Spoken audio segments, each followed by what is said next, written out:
나이가 들면서 가장 어려운 것 중 하나는 자신의 자리를 찾는 일입니다. 평생 누군가의 아내였고 누군가의 어머니였던 여성들이 홀로 남겨졌을 때 과연 나는 누구인가 하는 질문에 마주하게 되죠. 가족과 함께 살고 있어도 마음은 외로울 수 있습니다. 사랑받고 있다는 것을 알면서도 때로는 자신이 불필요한 존재라고 느낄 수 있죠. 김명자 여사는 35년간 아이들을 가르쳤던 베테랑 교사였습니다. 정년퇴직 후에는 남편과 함께 여유로운 노후를 계획했지만 3년 전 갑작스런 심근경색으로 남편을 먼저 떠나보내야 했죠. 이제는 아들 집에서 함께 살고 있지만 마음 한구석은 늘 허전했습니다. 가족들은 그녀를 사랑하지만 때로는 그 사랑마저 부담스럽게 느껴질 때가 있었죠. 매일 아침이면 김 여사는 가족들의 아침 식사를 준비했습니다. 오랜 습관이었고 자신이 가족에게 기여할 수 있는 유일한 방법이라고 생각했죠. 하지만 요즘 들어서는 이 일마저 조심스러워졌습니다. 어머님, 지우 아침은 제가 따로 준비해 둔 게 있어요. 아, 그래? 내가 미역국도 끓이고 계란말이도 했는데 지우가 좋아하는 거라서. 감사하지만 지우가 요즘 편식이 심해져서 영양사 선생님이 권한 식단이 따로 있거든요. 나트륨도 줄이고 단백질 비율도 맞춰야 한다고 해서. 그렇구나. 요즘은 그런 것도 다 계산해서 먹여야 하는구나. 아들 진수는 어색한 분위기를 감지하였는지 엄마가 해주신 미역국 정말 맛있어요. 저는 잘 먹을게요. 며느리의 말은 틀리지 않았습니다. 아이의 건강을 생각하는 엄마의 마음이었죠. 하지만 김 여사에게는 마치 당신의 방식은 이제 맞지 않다는 말로 들렸습니다. 35년간 수백 명의 아이들을 보살펴온 자신의 경험이 한순간에 부정당하는 기분이었죠. 시대가 바뀌었다는 것은 알지만 그래도 서운한 마음을 감출 수 없었습니다. 아들과 며느리가 출근한 후 김 여사는 혼자 남은 식탁을 치우며 생각에 잠겼습니다. 내가 해준 건 먹지도 않고. 그럼 내가 뭘 해야 하지? 나는 이 집에서 뭘 하고 있는 건지. 김 여사는 자신이 준비한 음식들을 보며 복잡한 마음이 들었습니다. 정성스럽게 끓인 미역국, 지우가 좋아할 것 같아서 만든 계란말이. 하지만 이제는 이런 것들도 환영받지 못하는 것 같았습니다. 할머니 돈을 뭐 하고 놀까요? 그래, 우리 지우. 할머니가 옛날 이야기 해줄까? 호랑이가 나오는 재미있는 이야기. 와, 좋아요. 할머니 이야기는 정말 재미있어요. 손자와 함께 있는 시간만은 김 여사에게 큰 위안이었습니다. 지우는 할머니의 이야기를 들으며 눈을 반짝였고 할머니의 품에서 안정감을 느꼈죠. 하지만 이마저도 며느리의 눈치를 봐야 했습니다. 지우야, 숙제는 다 했어? 할머니 이야기만 듣고 있으면 안 되지. 내일 학교 준비물도 챙겨야 하고. 엄마 조금만 더요. 할머니가 호랑이 이야기 해주고 있었어요. 호랑이 이야기는 나중에도 들을 수 있잖아.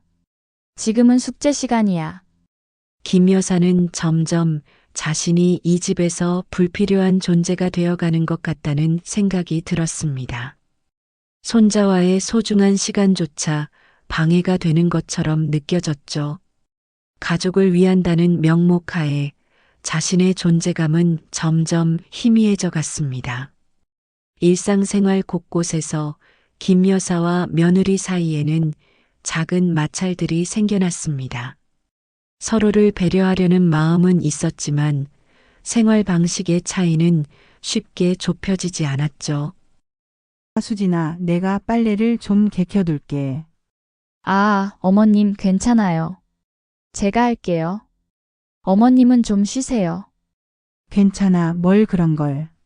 나도 할 일이 있어야지. 요즘 세탁기가 좋아져서 접는 방식이 좀 달라졌어요. 그리고 지우 옷들은 따로 분류해서 정리해야 해서 제가 하는 게 나을 것 같아요. 겉으로는 며느리의 배려처럼 보였지만 김 여사에게는 자신의 능력을 의심받는 것 같았습니다. 빨래 개는 일도, 요리도, 심지어 손자 돌보는 일까지 점점 자신이 할 수 있는 일이 없어지는 것 같았죠. 50년 넘게 집안일을 해온 자신의 경험이 하루아침에 무용지물이 된 것만 같았습니다. 어느 주말 아침 김 여사가 평소처럼 청소를 하고 있었습니다.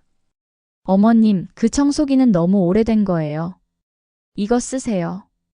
이게 뭐가 다른 건데? 이건 무선이라 편하고 흡입력도 훨씬 좋아요. 그리고 이 브러쉬는 카펫용이고 이건 마루용이에요. 새로운 청소기는 분명 편리했습니다. 하지만 김 여사에게는 복잡하기만 했죠. 버튼도 많고 사용법도 어려웠습니다. 며느리가 친절하게 설명해 줄 때마다 자신이 시대에 뒤떨어진 사람 같다는 생각이 들었습니다. 요즘 것들은 다 이렇게 복잡하구나. 처음에는 좀 어려우셔도 금방 익숙해지실 거예요. 며느리의 말은 위로가 되려 했지만 김 여사에게는 오히려 자신이 뒤처진 존재라는 생각을 더욱 확고히 만들었습니다. 엄마, 요즘 어떠세요? 많이 심심하시죠? 응응응. 좀 그렇긴 하다. 그럼 경로당이라도 나가보시는 게 어떨까요? 같은 또래 분들도 만나시고. 경로당. 나는 아직 그럴 나이가 아닌데. 그게 아니라 엄마가 집에만 계시니까 답답하실까 봐서. 아들의 제안은 선이었지만 김 여사에게는 집에서 나가라는 말로 들렸습니다. 마치 자신이 방해가 되고 있다는 느낌이었죠.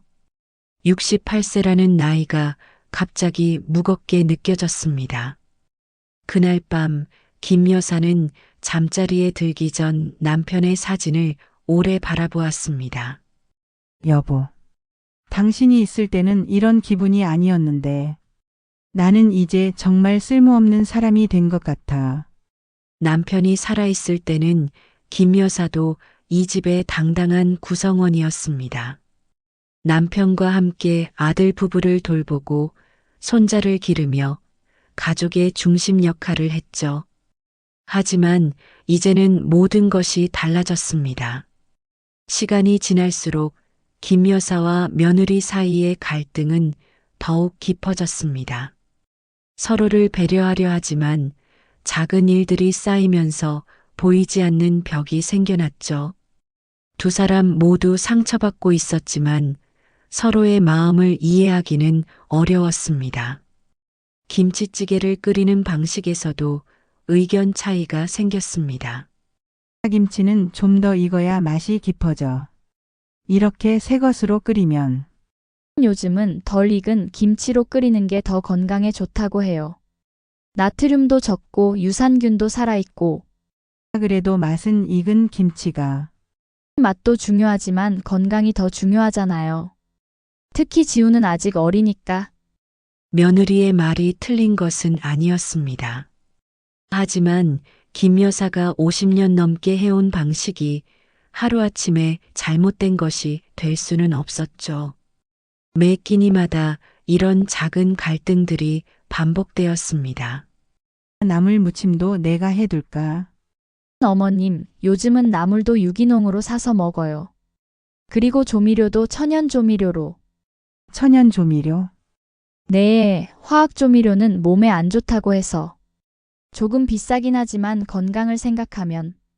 김 여사는 며느리가 말하는 새로운 방식들을 이해하려 노력했지만 자신이 평생 해온 방식이 모두 틀렸다는 식으로 느껴졌습니다. 건강을 생각하는 며느리의 마음은 이해하지만 자신의 경험과 노하우가 무시당하는 것 같아 서운했죠. 할머니, 저 숙제 안 하고 놀고 싶어요. 그래, 우리 지우. 가끔은 놀아야지. 아이가 공부만 하면 스트레스 받아. 숙제는 나중에 해도 돼. 지우야, 숙제부터 하고 놀아야지. 어머님, 이렇게 하시면 아이가 공부 습관이 안 생겨요. 하지만 아이가 힘들어 하는데. 처음에는 힘들어도 습관이 되면 괜찮아져요. 요즘은 경쟁이 치열해서 어렸을 때부터 습관을 잡아놔야 해요. 김 여사는 손자에게만큼은 자상한 할머니이고 싶었습니다. 자신이 가르쳤던 수많은 아이들처럼 지우에게도 따뜻한 추억을 만들어주고 싶었죠. 하지만 며느리의 교육 방침과 계속 충돌했습니다. 손자는 할머니와 엄마 사이에서 혼란스러워했고 이것이 김 여사에게는 가장 큰 고통이었습니다. 지우는 할머니에게 살짝 다가와서 할머니, 엄마는 왜 할머니한테 자꾸 안 된다고 해요? 김 여사는 당황하며 그게 엄마는 지우를 생각해서 그러는 거야. 하지만 할머니랑 있는 게 더 재미있어요.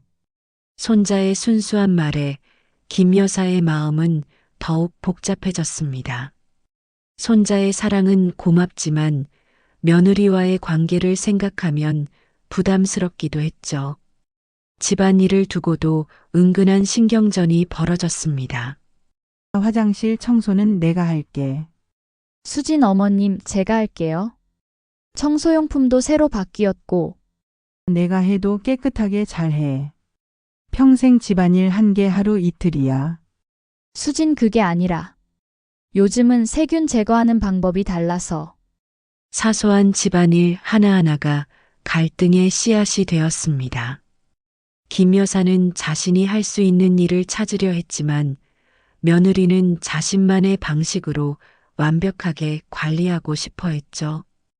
갈등이 절정에 달한 것은 어느 금요일 저녁 식사 자리에서였습니다. 엄마, 저희가 전세를 좀 더 큰 곳으로 옮겨볼까 해요. 왜? 여기가 뭐가 불편해? 공간이 좀 좁아서, 지우도 크고 있고 어머님 방도 더 크게 드릴 수 있고, 내 방은 지금도 충분해. 그럼 진짜 이유가 뭐야? 엄마, 그게 아니라 아니면 내가 짐이 되고 있다는 거니? 내가 여기 있으니까 불편하다는 거야. 순간 식탁 위의 공기가 얼어붙었습니다. 아들과 며느리는 당황한 표정이었고 김 여사의 눈에는 눈물이 고였습니다. 엄마, 그런 게 아니에요. 물론 같이 가시는 거고. 같이 간다고 해도 결국은 눈치 보며 살아야 하는 거잖아. 내가 이렇게 천덕꾸러기가 되었구나. 어머님, 정말 그런 게 아니에요. 오해하시는 거예요. 오해? 매일매일 내가 하는 일마다 안 된다고 하고 내 방식은 다 틀렸다고 하면서 이제 와서 오해라고? 그동안 쌓였던 모든 감정이 한꺼번에 터져 나왔습니다.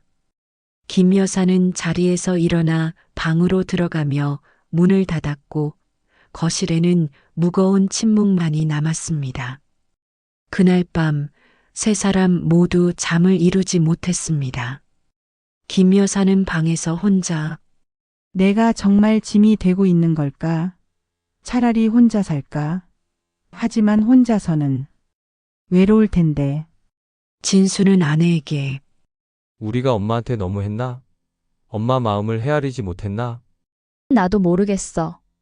어머님을 배려한다고 한 건데, 서로 상대방을 배려한다고 했던 행동들이 오히려 상처를 주었다는 것을 깨닫는 순간이었습니다.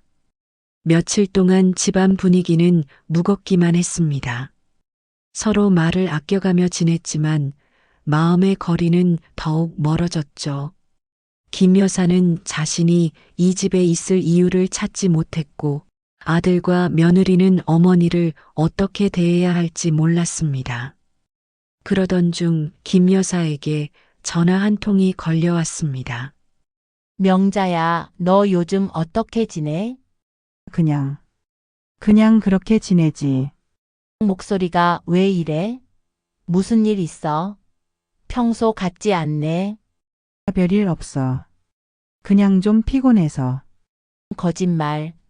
나랑 50년 친구한 네가 그런 목소리로 별일 없다고? 지금 당장 만나자. 은정은 김 여사의 대학 동기이자 평생 절친이었습니다. 같은 시기에 결혼하고 비슷한 시기에 남편을 잃었지만 은정은 훨씬 밝게 살고 있었죠. 우리 커피 한잔 할까? 나가자. 집에만 있으면 답답해. 오랜만에 밖으로 나온 김 여사는 은정을 만나 모든 것을 털어놓았습니다. 은정아, 나 정말 모르겠어. 내가 뭘 위해 사는 건지. 무슨 일인데 그래? 자세히 말해봐. 김 여사는 최근에 있었던 모든 일들을 상세히 이야기했습니다. 며느리와의 갈등, 아들과의 어색함, 그리고 자신이 느끼는 소외감까지. 이야기를 하는 동안 김 여사의 눈에서는 눈물이 흘렀습니다. 내가 해주는 건 다 필요 없대.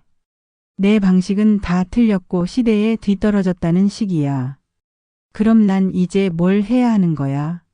명자야, 너 진짜 답답하다. 뭐가? 너는 아직도 남의 눈치만 보고 살고 있어. 내가 누군지 잊었구나. 은정의 직설적인 말에 김 여사는 당황했습니다. 하지만 그 말 속에는 오랜 친구만이 할 수 있는 진심이 담겨 있었죠. 너 김명자야. 35년 동안 수백 명의 아이들을 가르친 선생님이야. 그런 내가 왜 집에서만 눈치 보고 살아? 하지만 이제는 퇴직했잖아. 그냥 할머니일 뿐이고. 그냥 할머니? 너 정말 그렇게 생각해? 나이 들었다고? 68살이 뭐가 늙었어? 우리 할 일이 얼마나 많은데? 은정은 남편을 잃은 후 지역 봉사활동에 적극 참여하고 있었습니다. 독거노인 돌봄 활동부터 문해교실 운영까지 바쁜 일상을 보내고 있었죠. 나는 요즘 새벽 6시에 일어나서 독거노인 분들 도시락 배달하고 오전에는 문해교실에서 어르신들한테 한글 가르치고 오후에는 복지관에서 상담 봉사해. 그렇게 바쁘게 사는 게 좋아. 좋아? 좋은 정도가 아니야. 너무 보람 있어서 하루가 어떻게 가는지 몰라. 그리고 나를 필요로 하는 사람들이 있다는 게 얼마나 감사한 일인지 알아? 은정의 말을 들으며 김 여사는 자신과 친구의 차이를 느꼈습니다. 같은 상황에서도 은정은 새로운 삶의 의미를 찾았지만 자신은 과거에만 매달려 있었던 것입니다. 명자야, 네가 지금 뭘 하고 있는지 아니? 뭘? 내 자신을 포기하고 있어. 가족한테 인정받으려고만 하고 정작 내 자신은 돌보지 않고 있어. 그럼 나는 어떻게 해야 하는데?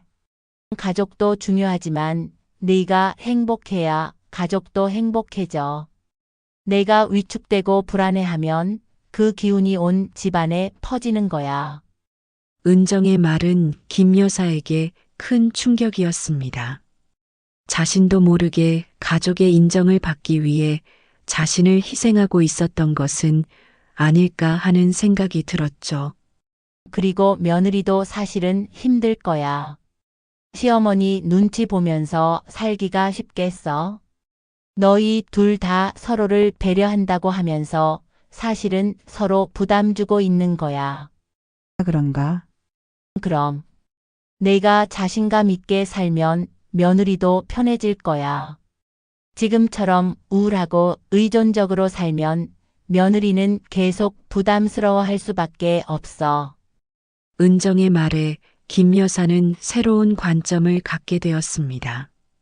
자신이 가족을 위한다고 생각했던 행동들이 오히려 가족에게 부담을 주고 있었을 수도 있다는 것을 깨달았죠. 일단 내 자신부터 찾아. 김명자라는 사람을 다시 찾으라고. 어떻게? 너의 장점이 뭐야? 35년 동안 교사를 했잖아. 그 경험을 살려서 뭔가 해봐. 지금 나이에 뭘 할 수 있겠어? 나이는 핑계야. 나도 65세에 문해교실 시작했어. 처음에는 무섭고 떨렸지만 지금은 너무 보람있어. 은정은 구체적인 정보도 알려주었습니다. 우리 동네 주민센터에서 시니어 문해교실 자원봉사자 모집한다더라. 내 경험이면 충분히 할 수 있을 거야. 문해교실. 은정 응. 글을 못 읽는 어르신들한테 한글 가르쳐 주는 거야. 나도 하고 있는데 정말 보람있어.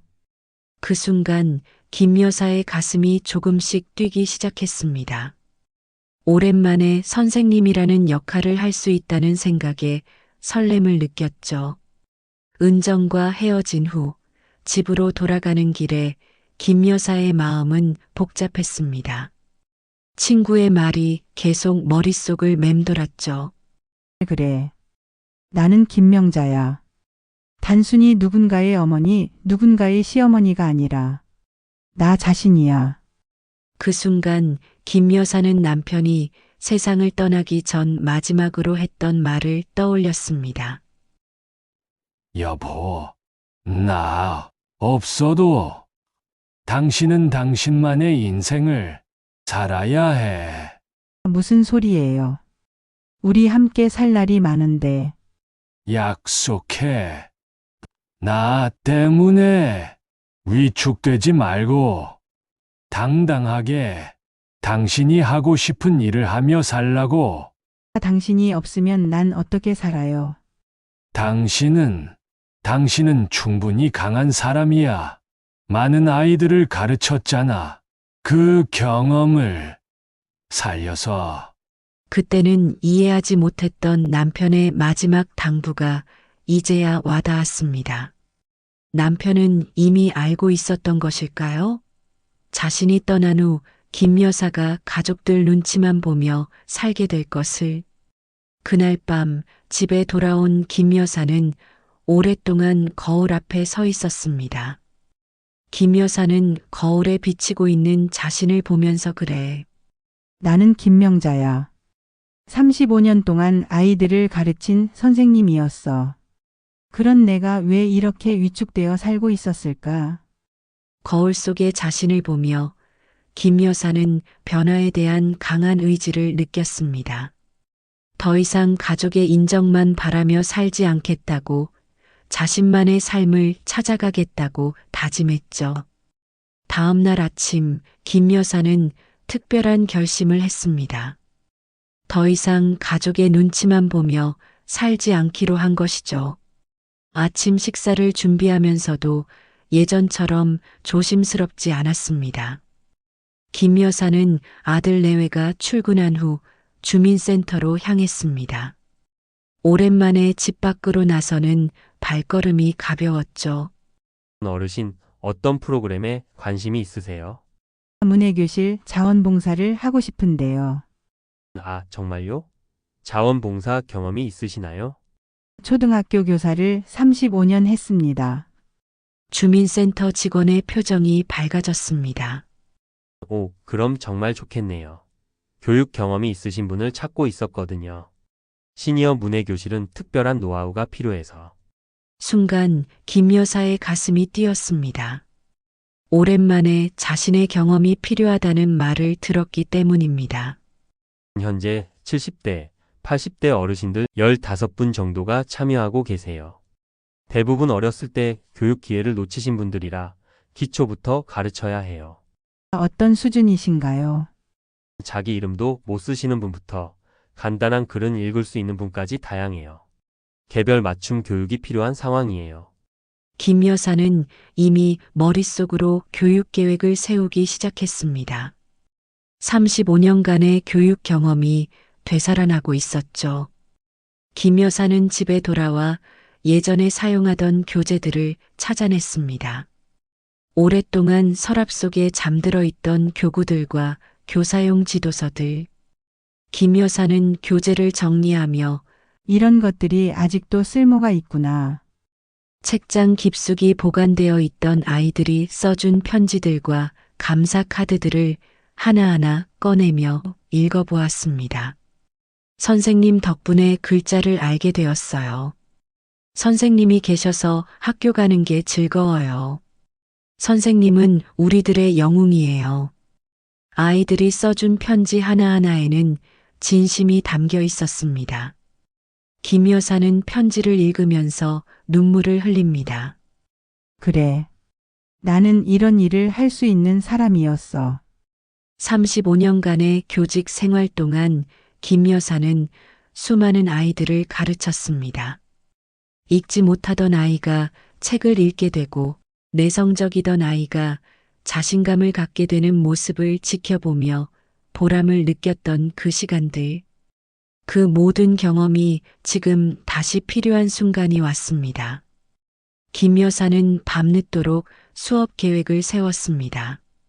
시니어들의 특성을 고려한 교재 준비, 큰 글씨로 된 교구 제작, 개별 학습자의 수준을 파악할 수 있는 진단지 작성까지.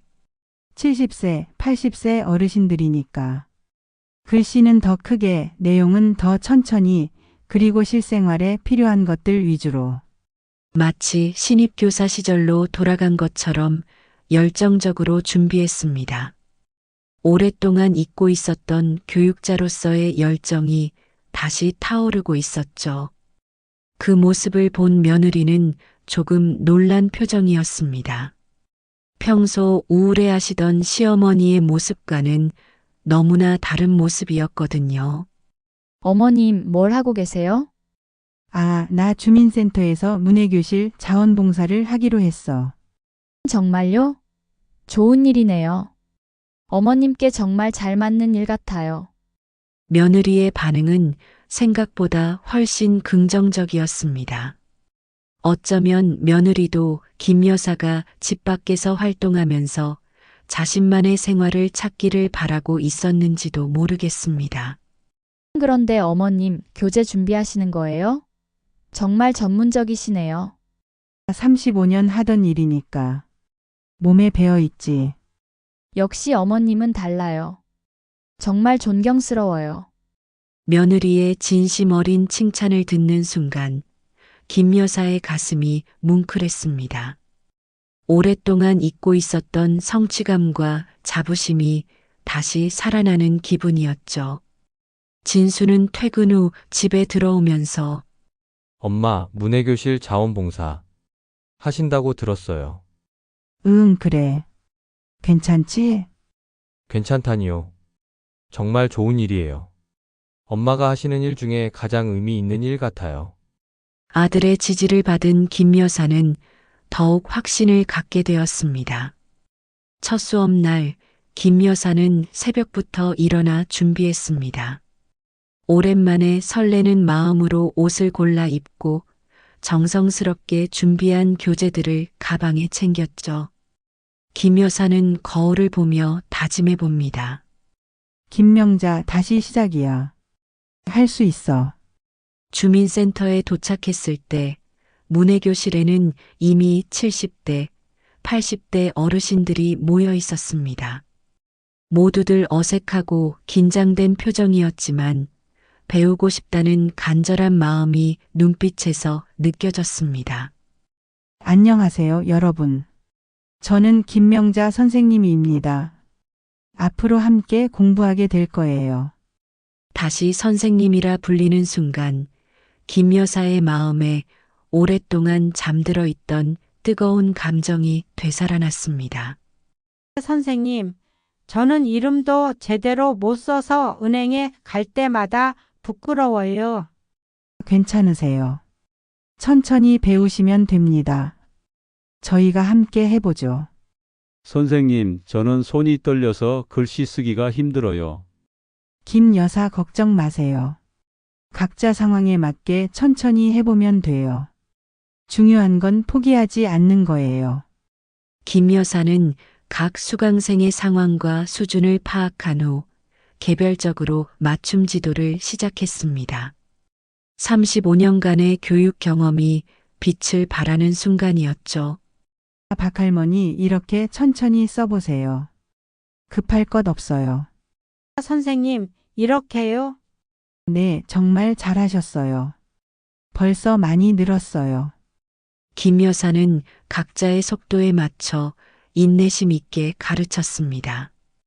어떤 학습자에게는 더 큰 글씨로, 어떤 학습자에게는 더 천천히, 어떤 학습자에게는 더 반복해서 3개월이 지나자 문해교실 수강생들에게 눈에 띄는 변화가 나타나기 시작했습니다. 선생님, 저 어제 혼자서 은행 가서 통장 정리했어요. 정말요? 축하해요. 예전에는 아들한테 부탁해야 했는데 이제는 혼자서도 할 수 있어요. 선생님 덕분이에요. 이영수 할아버지도 큰 변화를 보였습니다. 선생님, 저 손자한테 편지 써봤어요. 어머, 정말요? 손자분이 좋아하셨겠어요. 손자가 울면서 좋아했어요. 할아버지가 편지를 쓸 수 있다는 게 신기하다고. 이 편지 평생 간직하겠다고 하더라고요. 이런 변화들을 지켜보며 김 여사는 자신이 하는 일의 의미를 다시 한번 깨달았습니다. 단순히 글자를 가르치는 것이 아니라 어르신들의 존엄성과 자립심을 되찾아주는 일이었던 것입니다. 선생님, 이제 버스 타는 것도 무섭지 않아요. 행선지를 읽을 수 있으니까요. 정말 다행이에요. 그리고 병원 가서도 진료 순서를 혼자서 확인할 수 있어요. 간호사한테 계속 물어볼 필요가 없어서 좋아요. 작은 변화들이지만 어르신들의 일상생활에는 큰 도움이 되고 있었습니다. 문해교실 자원봉사를 시작한 후 김 여사의 일상은 완전히 달라졌습니다. 매주 화요일과 목요일에는 문해교실에 가고 월요일과 수요일에는 다음 수업을 준비했죠. 할머니 요즘 왜 이렇게 바빠요? 할머니도 일이 있거든. 할머니는 선생님이야. 우와, 할머니가 선생님이에요? 정말 멋져요. 손자가 바라보는 할머니의 모습도 완전히 달라졌습니다. 더 이상 집에만 있으면서 심심해하는 할머니가 아니라 사회에서 활동하는 멋진 할머니였죠. 지우는 친구들에게 우리 할머니는 어른들한테 글자를 가르쳐 주는 선생님이야. 김 여사는 손자의 이런 모습을 보며 뿌듯함을 느꼈습니다. 이제 손자에게도 자랑스러운 할머니가 된 것 같았거든요. 어머님, 문해교실은 어떠세요? 정말 보람 있어. 박할머니가 처음으로 편지를 쓰셨을 때 표정을 보니까 정말 감동적이더라. 김 여사가 생생하게 들려주는 문해교실 이야기를 들으며 며느리는 시어머니의 새로운 면을 발견했습니다. 어머님이 정말 대단하신 것 같아요. 저는 그런 일 절대 못할 것 같은데. 너도 충분히 할 수 있어. 다만 각자 잘하는 분야가 다른 거지. 이전 같으면 며느리의 칭찬에 과도하게 기뻐했을 김 여사였지만 이제는 여유롭게 대답했습니다. 자신감을 되찾은 것이죠. 김 여사가 달라진 후 집안 분위기도 조금씩 변화하기 시작했습니다. 수진아, 이번 주말에 너도 나한테 요리 좀 가르쳐 줄래? 네. 제가 어머님께요? 응. 내가 하는 건강한 요리법도 배우고 싶어. 문해교실 어르신들한테도 알려드리면 좋을 것 같고. 이는 큰 변화였습니다. 이전에는 자신의 방식만 고집했던 김 여사가 이제는 며느리에게서 배우고자 하는 마음을 보인 것이죠. 정말요? 기꺼이 가르쳐 드릴게요. 그 주말 두 사람은 함께 부엌에서 요리를 했습니다. 어머님, 이 올리브 오일은 몸에 좋은 지방산이 들어있어서. 그렇구나. 나는 그냥 참기름만 썼는데 수진 참기름도 좋아요. 다만 적당히 섞어서 쓰면 더 건강해지는 거죠.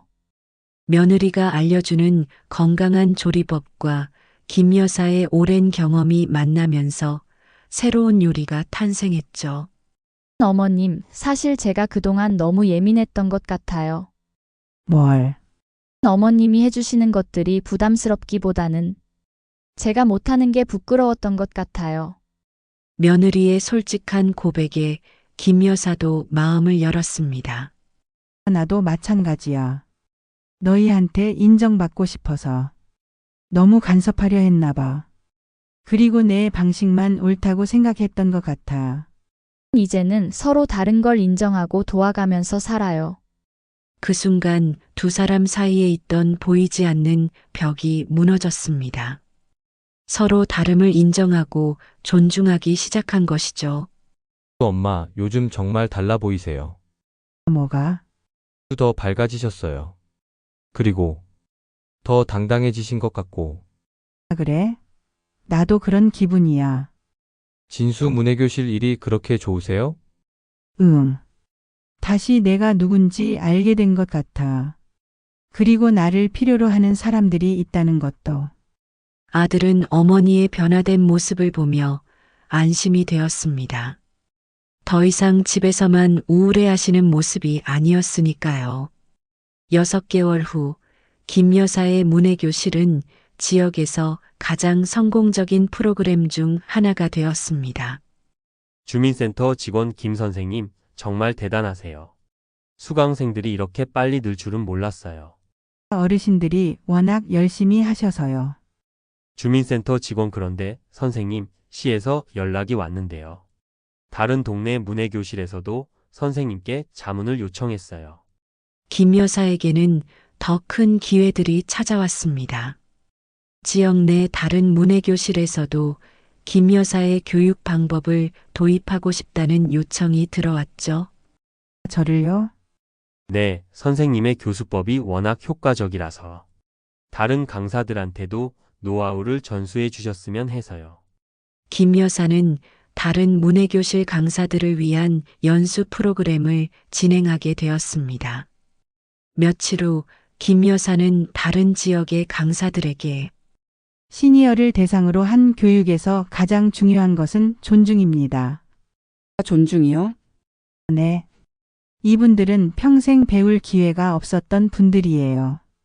부끄러워하지 않도록 배려하고 작은 진전에도 격려해 주는 것이 중요해요.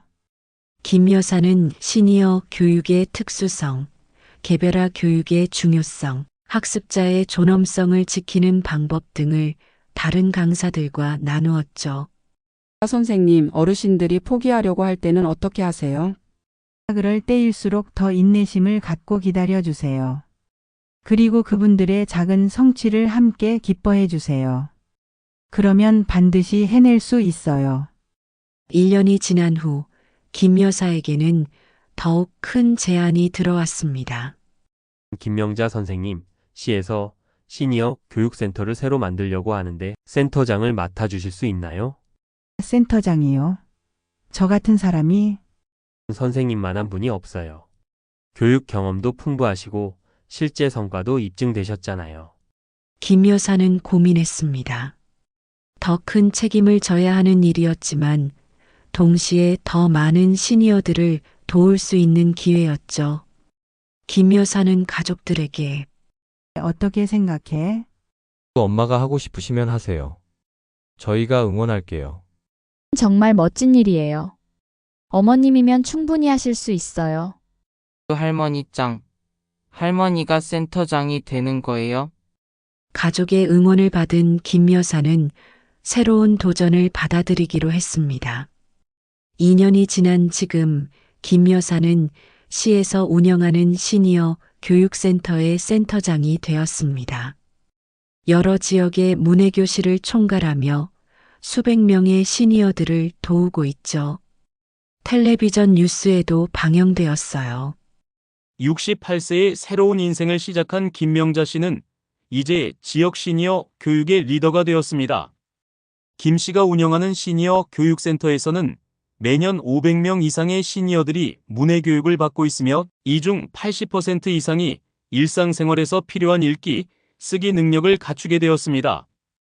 김 여사의 이야기는 지역 뉴스뿐만 아니라 전국 뉴스에도 소개되었습니다.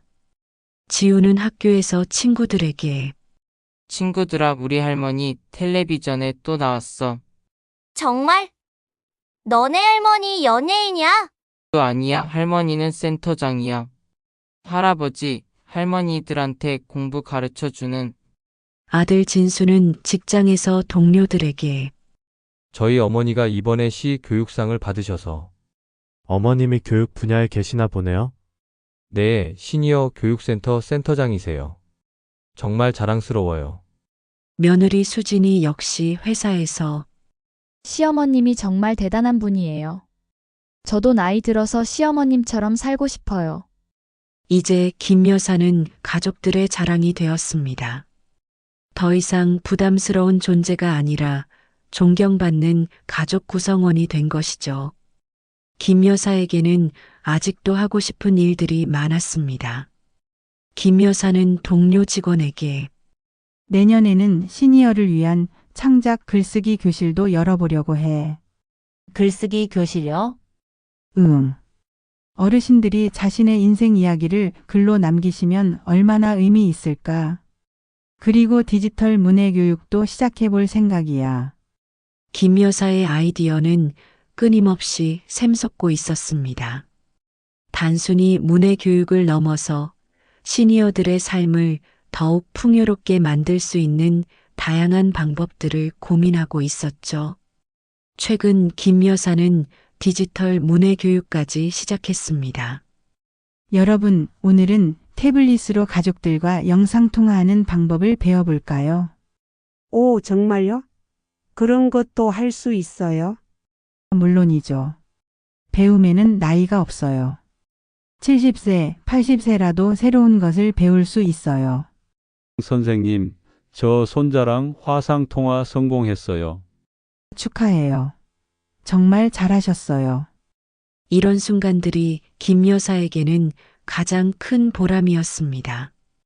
어느 일요일 오후 온 가족이 함께 앉아 차를 마시고 있었습니다. 김 여사는 이제 70세가 되었지만 그 어느 때보다 활기차고 행복해 보였습니다. 할머니는 언제부터 이렇게 멋있었어요? 김 여사는 웃으며 할머니도 처음에는 많이 힘들었어. 할아버지 돌아가시고 나서는 정말 어떻게 살아야 할지 몰랐지. 정말요? 어머님도 그런 시간이 있으셨구나. 그럼. 사람이라면 누구나 그런 시간이 있는 거야. 중요한 건 그때 포기하지 않는 거지. 할머니, 그럼 제가 나중에 어려운 일이 생기면 어떻게 해야 해요? 우리 지우야, 일단 포기하지 말고. 그리고 내가 잘할 수 있는 게 뭔지 생각해봐. 모든 사람은 다 자기만의 특별한 재능이 있거든. 어머님 말씀이 정말 맞아요. 어머님을 보면서 저도 많이 깨달았어요. 나이는 정말 숫자일 뿐이야. 중요한 건 내가 누구인지, 뭘 할 수 있는지 아는 거지. 김 여사의 답은 단순하지만 깊은 의미가 있었습니다. 많은 시니어들이 놓치기 쉬운 것, 바로 자신의 존재의 의미와 목적 의식이었죠. 지금도 김 여사는 매일 오전 9시에 교육센터에 출근합니다. 70세가 된 지금도 새로운 프로그램을 개발하고 더 많은 시니어들을 도우려 노력하고 있죠. 여러분, 오늘도 새로운 것을 배워봅시다. 배움에는 나이가 없어요. 그리고 우리가 배운 것을 다른 사람과 나누는 것, 그것이 진정한 배움의 완성이에요. 여러분도 혹시 지금 어려운 상황에 처해 계신가요? 가족 관계가 힘드시거나 자신의 가치를 잃어버렸다고 느끼시나요? 김명자 여사처럼 용기를 내어보세요. 언제든 새로운 시작이 가능합니다. 나이는 장애물이 아니라 경험이라는 소중한 자산입니다. 그 경험을 바탕으로 더 멋진 인생의 이막을 열어가세요. 중요한 것은 나이가 아니라 마음가짐입니다.